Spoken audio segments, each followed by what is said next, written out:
All right, Representative Franklin, tell us a little bit about, yourself and the district you represent.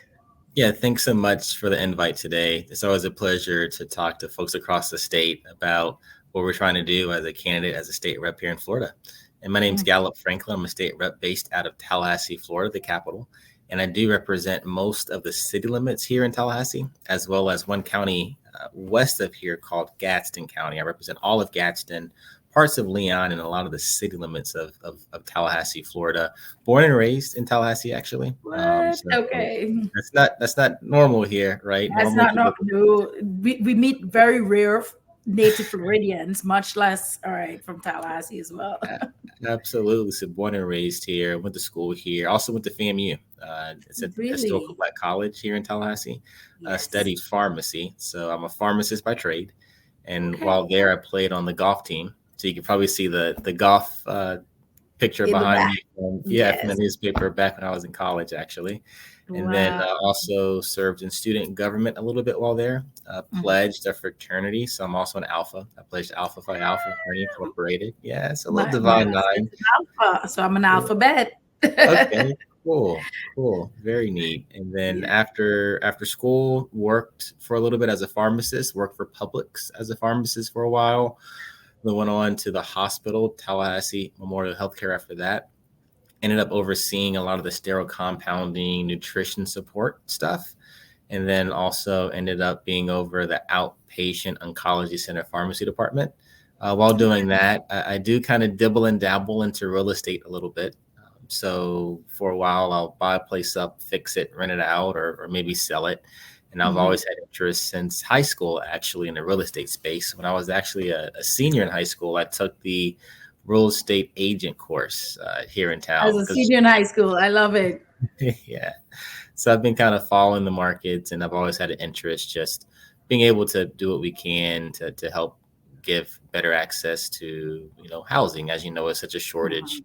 across the whole country. I mean, not just here in Not town or just yet. down south, Yes. but everywhere, right? Mhm. And then also I got an MBA from Cornell University, and then as well as a Master's of Wow. Science in Healthcare Leadership. So my background is really in the healthcare space, entrepreneurial business space, and kind of putting all that together. We ran for office. The seat I ran for was kind of last minute. Had no idea we were going to run for it, and in the last minute, the person that was in the seat at the time decided not to Mhm. run for election, and so because of that, we jumped in. It was very competitive, and we Wow. somehow pulled it off. So Listen, as if everything else that you were doing was not enough, because I'm also familiar with compounding, so I know you went deeper into pharmacies. yes, That's ma'am, serious. Okay. absolutely. And so then we got elected back in 2022. So we Mhm. just finished our first term, and we had a lot of good things we were able to do. Very proud of Yeah. our record in our first term, and I'm sure we'll Mhm. talk probably more about that I would throughout. like to hear more about that, because again, what we try to do is we try to tie in to folks that that the impact on their life is actually really at a local level. So the things that you worked on in Tallahassee really affect their day-to-day lives more than national elections really do in large part. So if you could share anything that you did work on, and in that first term. Absolutely. So I had three bills that I got passed. Two of those were healthcare bills, and one had to do with veterans and tax exemptions. The two That's healthcare bills that I worked on, one was HB 159, which had to do with expanding access to HIV infection prevention drugs. So as you okay. know, HIV in Florida is one of the top three typically, sometimes number one even when it comes to incidence rate, so the amount of people that are acquiring the HIV disease. And we went Okay. in really trying to work on something to make sure we can make the preventative measures, right, preventing people from actually acquiring the disease more possible. And so Okay. what we did was there's something called post-exposure prophylaxis therapy. That means once you've been exposed to the Mm. disease, you actually have 72 hours to start taking a medication cocktail that will prevent the probability of you acquiring HIV by like 90%. Oh, And so wow. you Okay. can imagine, someone might could get raped, stepped on a needle Mm-hmm. at the beach, and before you could have access to it, but you had to go see a physician in their doctor's office, or Mm-hmm. maybe you had to go to the ER and you might be there for 15 hours before getting Wow. seen. So you Yeah. might change your Okay. mind, right? You might think like, well, maybe I'm okay. And so the bill first started with what we consider PrEP and PEP. So PrEP means that you're taking the medication knowing that you're at risk for acquiring the disease. Mm-hmm. PEP means that you take the medication after coming in contact. So of course that contact is going to be blood to blood, right? Sexual contact, and not contact as in touching a person, obviously, but sexual Mm-hmm. contact, sharing a needle, those kind of things. And Okay. so what we got passed was for post-exposure prophylaxis. And so now the Board of Pharmacy is coming up with a rule for it. And once that happens, then pharmacists can screen for HIV and then also dispense the HIV infection prevention medications if you have possibly been exposed to the disease state. And so that should be, it's already been passed and signed. Powerful. Yeah, thank you. Thank you. And as you know, most communities of color typically have higher rates of HIV spread. And Mm-hmm. so, of course, I would also say within the community in which your media also communicates with quite a bit, it Mm-hmm. should be impactful as long as we're able to get information out about it, let people know that it's available. And once it Yes. is, another bill that we got passed in the healthcare space has to do with home healthcare services for the Medicaid population. And so, Okay.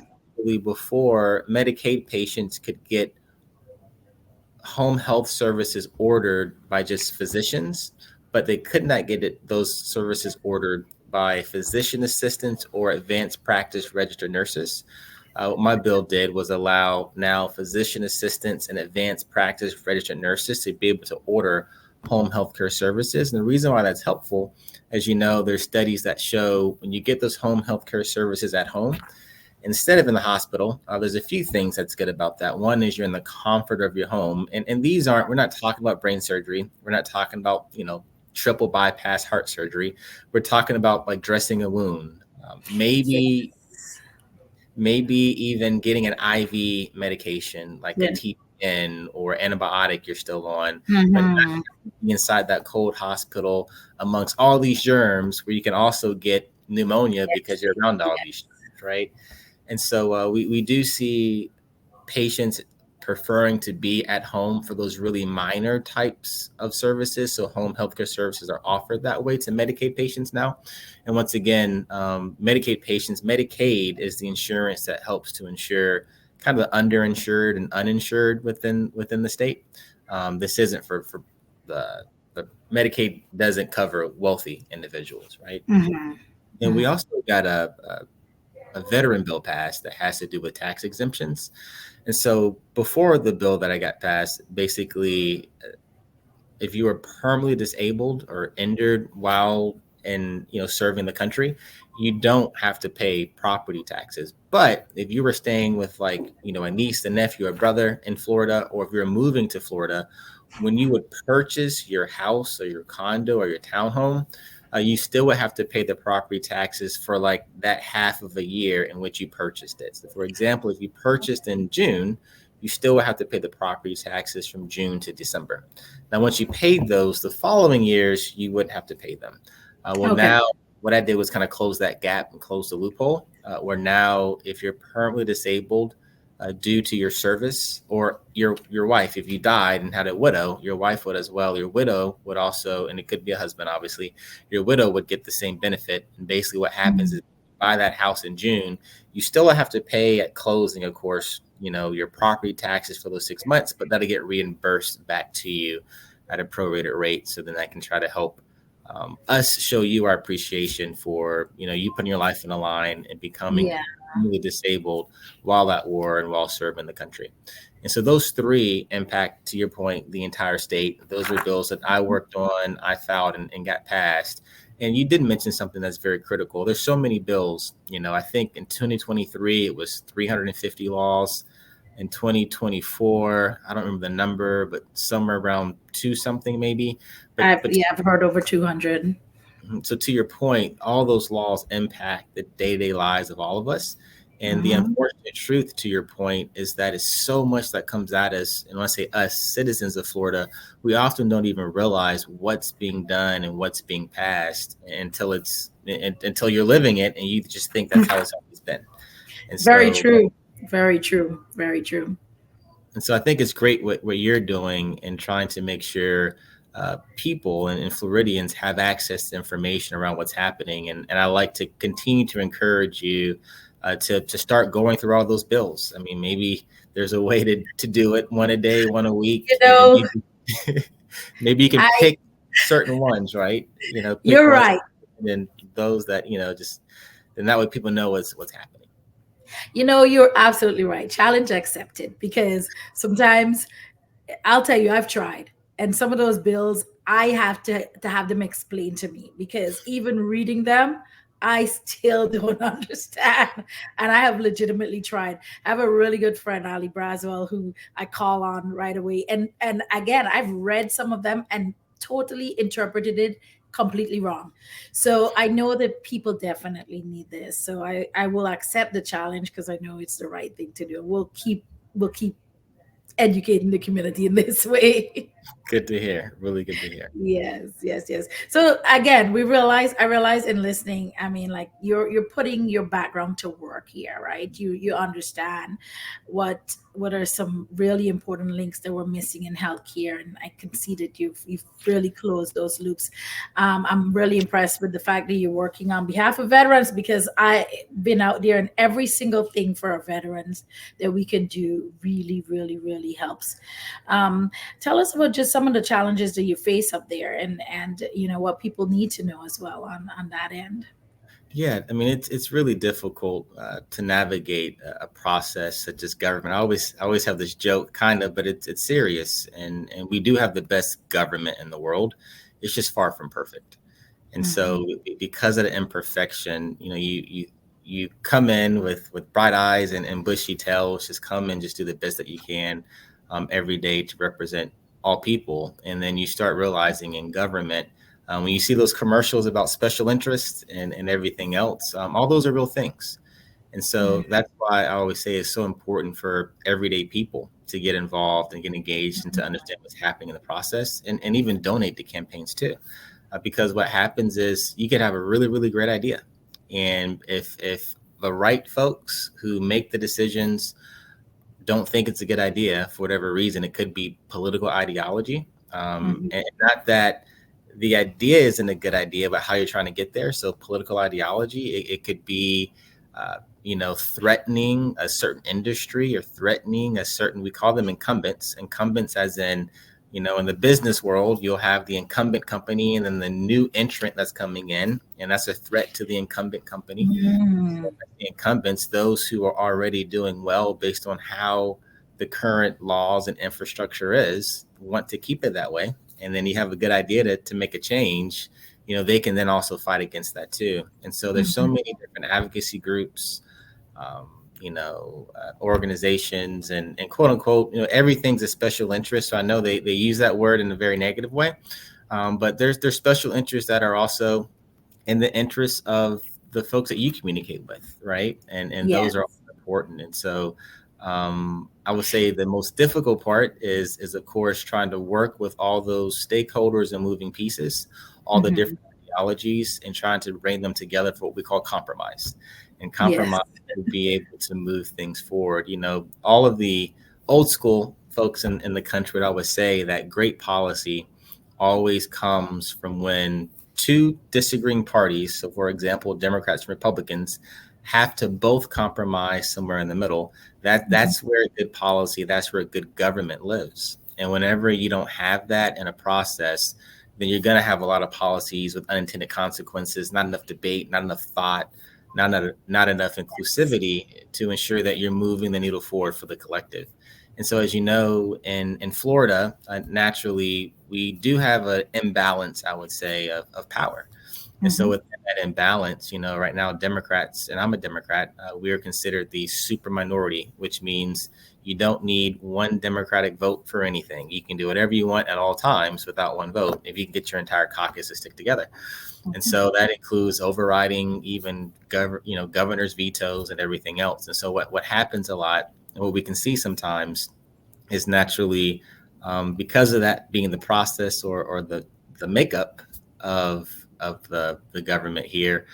Not oftentimes there's not compromise, right? Oftentimes it's more all of one way. And like I said before, a good policy actually lives, breathes, and good government lives and breathes somewhere in the middle, which is where the majority of Americans are when it comes to what they want to see for their everyday lives. So true. And let me ask you, were they churning out as many bills as we've seen recently, or because of that compromise and that, having to discuss and work through the bills better? There were, of course, less bills, because it seems like there's so many more bills now than being passed than ever before. Yeah, I could guarantee it. I haven't looked back when, I think it might have been the mid 90s, late 90s, early 2000s, where there was more of a balance. And I would imagine in 2001 or 1998 or 1997, there were probably way less bills getting passed. Okay.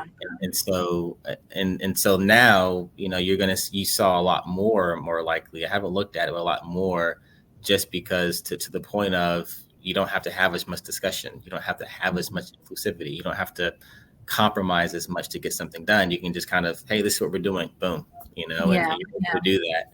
And so, I don't think it's always about getting laws passed, and because the way the forefounders, the founding fathers of the country, they developed the government in the way for it to move slowly. The goal was never for you to be able to change everything overnight.